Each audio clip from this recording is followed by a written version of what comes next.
Hello everyone, welcome to Useful English channel with me آصف کیانی. سلام بر همه. به چینل Useful English با من آصف کیانی خوش آمدید. در این جلسه قصد داریم تعریف زمان حال جاری را به شما به طور مفصل با مثال واضح سازیم. تعریف زمان حال جاری در انگلیسی: Present continuous tense is used to express an action that's happening at this moment right now. What's the structure or formula of this tense? Subject plus to be verbs, which is am, is, are, plus main verbs with ing and complements. Example: He's eating dinner. She's talking on the phone right now. We are watching TV right now.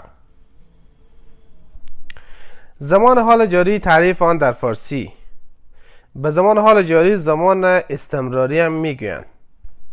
عمل رو نشان میدهد. زمان حال جاری عمل رو نشان میدهد.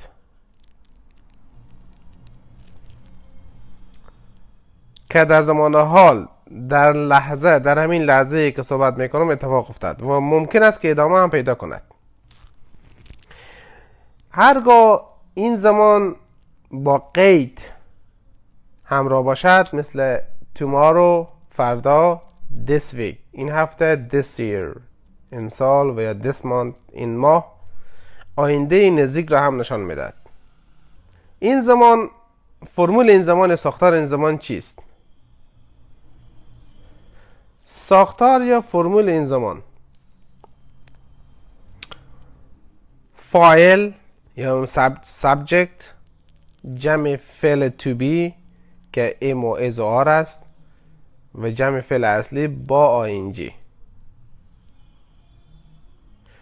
مثال: he's eating dinner.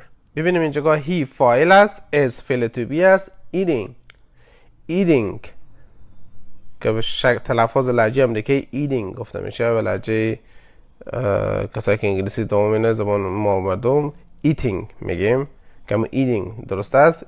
eat خودی و فعل اصلیه و با اینجا آمده dinner right now.